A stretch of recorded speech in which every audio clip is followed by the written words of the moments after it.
क्या आपने कभी गौर किया है कि कभी कभी तो हम बैठे बैठे ही थक जाते हैं और कभी कभी हम बहुत ज्यादा काम कर लेते हैं और फिर भी हमें थकान महसूस नहीं होती। आप पूरे दिन घर पर बैठे रह सकते हैं, लेकिन पूरे दिन बैठने के बाद जो ऊब पैदा होती है वो हमारे शरीर को निढाल कर देती है, हमें थका देती है। लेकिन वहीं अगर हम कोई खेल खेलते हैं तो हम उसमें खूब भागा दौड़ी करते हैं, खूब शरीर को थकाने की कोशिश करते हैं, लेकिन खेलने के बाद एक चुस्ती महसूस होती है, जैसे शरीर का रोम रोम खिल उठा हो। अगर आप देखें तो ये बात अपने आप में विरोधाभास है। भाई प्राकृतिक रूप से होना तो ऐसा चाहिए कि आदमी जब खेलता है तो उसका शरीर थकता है, इसीलिए खेलने के बाद उसे थकावट महसूस होनी चाहिए। और जब आदमी खाली बैठता है तो वो अपने शरीर को थका ही नहीं रहा, वो तो आराम कर रहा है, तो फिर उसे थकावट क्यों महसूस होती है खाली बैठने में? अगर आप इसका जवाब जानना चाहते हैं तो इसका जवाब है हमारे मन की ऊब। जहाँ तक शरीर की बात है, शरीर को थकाने से मन नहीं थकता, और अगर आपका मन थक जाता है तो आपका शरीर साथ नहीं देता। ऐसा ही होता है खाली बैठने में। और मन की इस ऊब को हम तनाव कहते हैं। आज की जो कहानी मैं आपको सुनाने वाला हूँ उसमें आपको तनाव के बारे में संपूर्ण जानकारी मिल जाएगी। और अगर आप तनाव को समझ लेते हैं तो आपके जीवन से दुखों का मिटना निश्चित है, क्योंकि दुख तनाव के कारण ही पैदा होते हैं। तो चलिए इस कहानी से हम तनाव को समझते हैं। इससे पहले कि आप इस कहानी में खो जाएं, इस चैनल को सब्सक्राइब जरूर कर लें। तो चलिए कहानी शुरू करते हैं। ये उस समय की बात है जब बुद्ध आम्रवन में अपना समय व्यतीत कर रहे थे। उस समय तक बुद्ध की ख्याति दूर दूर तक फैल चुकी थी। काफी दूर दूर से लोग अपनी चिंताओं और दुखों के बारे में बुद्ध से समाधान खोजने के लिए आते थे। ऐसे ही एक दिन जब बुद्ध आम्रवन में अपने शिष्यों को उपदेश दे रहे थे तो एक अधेड़ उम्र का आदमी अपने 22-23 साल के लड़के को साथ लेकर बुद्ध की तरफ चला आ रहा था। बुद्ध ने एक नजर उन पर डाली और उपदेश में बैठने के लिए कहा। जब उपदेश खत्म हुआ तो बुद्ध ने उस आदमी को अपने पास बुलाया और अपने पास बैठने का इशारा किया। जंगल में हरियाली छाई हुई थी और सुहाना मौसम था। जंगल से भांत भांत के पक्षियों की आवाज वहां पर गूंज रही थी। इसके बाद बुद्ध ने उस आदमी से आने का कारण पूछा। इस पर वो आदमी कहता है कि हे तथागत, मैं 2 दिन की यात्रा करके अपने बेटे को आपसे मिलवाने के लिए लाया हूँ। ये मेरा इकलौता पुत्र है। ये हमेशा थका थका रहता है।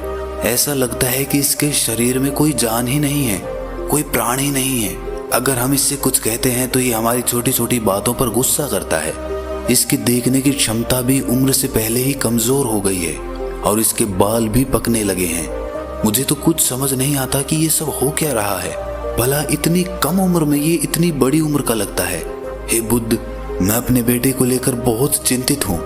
जब मैं अपने बेटे को चिकित्सकों के पास लेकर गया तो उन्होंने कुछ औषधियां देकर कहा कि अपने बेटे को तनाव कम लेने दिया करो। वो अपने दिमाग में तनाव लेता है और इसी वजह से उसकी ऐसी हालत हो रखी है। लेकिन उनके लाख बताने पर भी मुझे तनाव का मतलब समझ में नहीं आया। मुझे पता ही नहीं कि तनाव होता क्या है और उसे कैसे उसके दिमाग से निकाला जाए। उसके लिए पहले तो मुझे ये समझना होगा कि तनाव होता क्या है। और इसीलिए बुद्ध, मैं आपके पास आया हूँ। कृपया करके मेरी इस समस्या का समाधान कर दीजिए। ये सुनकर बुद्ध उस लड़के को बड़ी गौर से देखते हैं। उसकी आंखों में देखते हैं, उसके चेहरे को देखते हैं और फिर उसके हाथ की नब्ज भी देखते हैं। ये सब विधियां करने के बाद बुद्ध उस आदमी से कहते हैं कि तनाव लेना तो कोई नहीं चाहता, लेकिन फिर भी तनाव लोगों को दीमक की तरह पकड़ लेता है और इंसान को ये पता ही नहीं चलता कि वो तनाव में जी रहा है। लेकिन अगर वही इंसान तनाव को समझ लेता है, तनाव के बारे में कोई ऐसा पैमाना बना लेता है कि उसे पता चल सके कि वो कितना तनाव में है, तो वो उस समस्या का समाधान भी खोज सकता है। मुख्य रूप से तनाव के 8 कारण होते हैं। इसके बाद बुद्ध कहते हैं कि सबसे पहले तो हमें ये समझना होगा कि तनाव होता क्या है। जब कोई इंसान कोई काम कर रहा होता है और उसका मन कहीं दूर भटक रहा होता है, कल्पना में होता है, तो उससे शरीर और मन के बीच दूरी पैदा हो जाती है। और जितनी दूरी शरीर और मन के बीच में होगी, हम उतने ही निद्रा की अवस्था में होंगे। और इसी दूरी को, इसी खिंचाव को तनाव कहा जाता है। कोई खेल खेलने के बाद आदमी चुस्ती महसूस क्यों करता है? हालांकि उसने अपने शरीर को तो थकाया है, लेकिन समझने की बात यह होती है कि खेलते वक्त मन और शरीर पूरा उस खेल पर केंद्रित होता है, जिससे शरीर और मन में दूरी पैदा नहीं होती और कोई तनाव पैदा नहीं होता, बल्कि हमारा तनाव दूर हो जाता है। और वहीं जब हम कोई अरुचिपूर्ण कार्य करते हैं जिसमें हमारा मन नहीं लगता, तो हम शारीरिक रूप से वो काम तो करते हैं, लेकिन हमारा मन कहीं दूर कल्पना में भटक रहा होता है। इससे शरीर और मन में एक दूरी पैदा हो गई और तनाव ने जन्म ले लिया। इसीलिए इंसान को एक बार में एक ही काम करना चाहिए और उसी पर अपना तन और मन केंद्रित रखना चाहिए, जिससे आपके भीतर कोई तनाव पैदा ही ना हो। तनाव के कुछ मुख्य कारण भी होते हैं। इसके बाद बुद्ध कहते हैं कि अगर हम इन कारणों को जान लेते हैं तो हमारे अंदर तनाव कभी भी पैदा नहीं होगा। मुख्य रूप से जो कारण है उसमें सबसे पहला कारण होता है महत्वाकांक्षा। महत्वाकांक्षी होना अच्छी बात होती है, लेकिन कभी आपने गौर किया है कि इंसान के लक्ष्य कभी पूरे ही नहीं होते हैं, क्योंकि इंसान का कोई एक लक्ष्य होता ही नहीं है। जब इंसान एक लक्ष्य को प्राप्त कर लेता है तो दूसरा लक्ष्य स्थापित हो जाता है और इसी तरह वो अपने लक्ष्य को पाने के लिए गोल गोल घूमता रहता है। इसीलिए जो इंसान ज्यादा महत्वाकांक्षी होता है, जिसे बड़े बड़े लक्ष्य प्राप्त करने होते हैं, वो वर्तमान में कभी नहीं जी पाता। उसका मन हमेशा भविष्य की योजनाएं बनाता रहेगा और बस उसका शरीर वर्तमान में होगा, उसका मन भविष्य में होगा, और इन दोनों की दूरी की वजह से उस आदमी में तनाव पैदा हो जाएगा। इस पर वो युवक पूछता है कि हे बुद्ध, तो क्या आदमी को अपना लक्ष्य ही नहीं बनाना चाहिए? क्योंकि लक्ष्य बनाना भी तो महत्वाकांक्षा होती है। इस पर बुद्ध कहते हैं कि जीवन में कोई लक्ष्य बनाना गलत बात नहीं है। समस्या पैदा तब होती है जब हम पूरे का पूरा ध्यान उस लक्ष्य पर ही लगा देते हैं। आदमी को वर्तमान में जीना आना चाहिए। आप लक्ष्य बनाइए, उनके प्रति निरंतर मेहनत करिए, लेकिन इसके साथ साथ आपके दिमाग में ये ख्याल भी होना चाहिए कि आप अभी वर्तमान में जी रहे हैं। इसके बाद बुद्ध ने तनाव का दूसरा मुख्य कारण बताया, जो कि था ईर्ष्या। बुद्ध ने कहा कि जब आदमी ईर्ष्यापूर्ण या द्वेषपूर्ण हो जाता है तो भी उसका मन सड़ने लगता है। ईर्ष्या आंतरिक घाव होता है। आंतरिक मतलब मन का घाव होता है। शरीर का घाव तो भर जाता है, लेकिन मन का घाव कभी नहीं भरता। इसीलिए इंसान को दूसरे की तरक्की से कभी ईर्ष्या नहीं करनी चाहिए। तनाव का तीसरा मुख्य कारण होता है किसी दूसरे से अपेक्षा। बुद्ध ने बताया कि एक बाप होने के नाते वो अपने बेटे से बहुत सारी अपेक्षाएं रखता है कि मेरा बेटा एक कामयाब इंसान बने, वो जिस तरह मैं चाहता हूँ उस तरह का जीवन जिए। और जब आदमी किसी से अपेक्षा करने लगता है तो कहीं ना कहीं वो अनजाने में खुद के लिए तनाव पैदा कर रहा होता है। जरा सोचिए कि वही बेटा अगर अपने बाप के हिसाब से नहीं चलेगा, वो नहीं बन पाएगा जो उसका बाप चाहता है, तो फिर उसके पिता के मन को तनाव पकड़ लेगा। इसीलिए किसी से भी अपेक्षा नहीं करनी चाहिए, ना ही दूसरे से और ना ही खुद से। इसके बाद तनाव का अगला मुख्य कारण बताते हुए बुद्ध ने कहा कि अरुचिपूर्ण कार्य करने से भी मन में तनाव पैदा होता है। जिस काम में हमारा मन ही नहीं लगता, जिसमें हमारी रुचि ही नहीं है, तो उस काम में हम अपना मन नहीं लगा पाएंगे। हमारा मन कल्पनाओं की उड़ान भरेगा और हमारा शरीर वहीं बैठा रहेगा। इसीलिए दोनों में दूरी पैदा होने की वजह से ये भी तनाव का कारण बन जाता है। इसीलिए आदमी को सिर्फ रुचि के हिसाब से ही कार्य करने चाहिए। इसके बाद बुद्ध ने कहा कि शारीरिक दुख भी तनाव का कारण होता है। जब आदमी को कोई शारीरिक कष्ट होता है तो आदमी का मन उसी बीमारी के बारे में सोचता रहता है, जिससे उसके मन में दुख के विचार पनपते हैं और वहां पर तनाव पैदा हो जाता है। ये सुनकर उस आदमी ने कहा कि हे बुद्ध, शारीरिक दुख तो किसी को भी आ सकता है, तो क्या वो आदमी हमेशा तनाव में ही जिएगा? इसका जवाब देते हुए बुद्ध कहते हैं कि ये बात ख्याल करने की होती है कि हमारा जीवन दुखों का आगार है।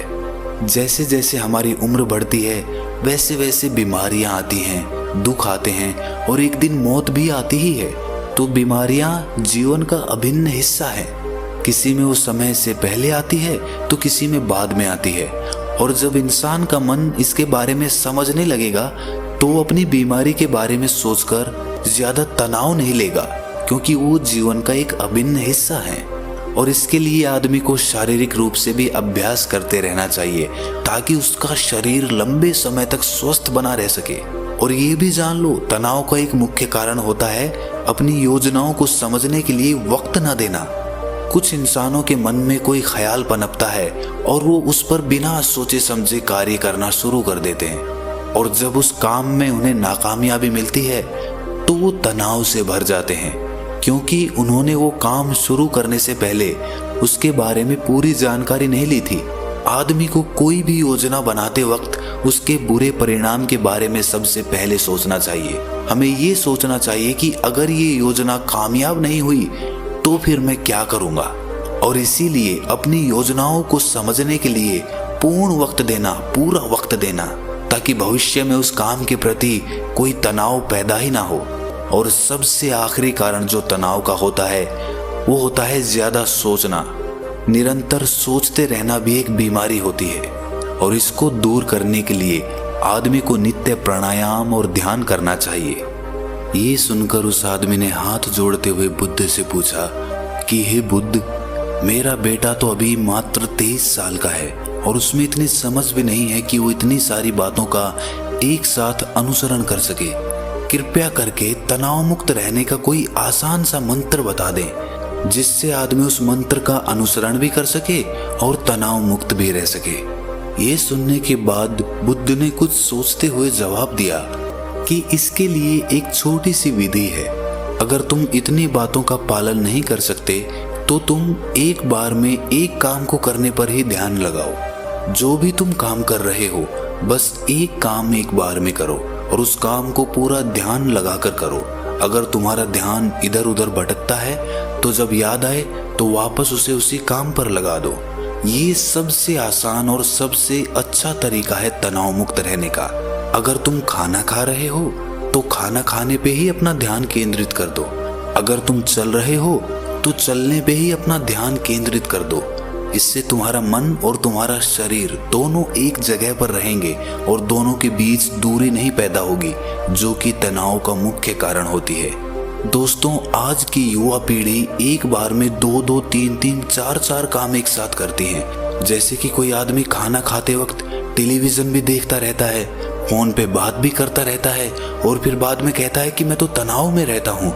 जब 3-3 काम एक साथ करेगा आदमी तो तनाव पैदा होना तो लाजमी ही है, क्योंकि मन तो पूरा ध्यान लगाकर एक बार में एक ही काम कर सकता है।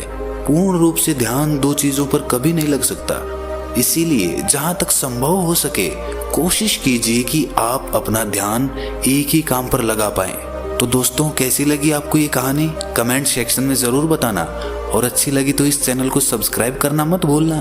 तो मिलते हैं अगली कहानी में, तब तक के लिए अपना ख्याल रखें।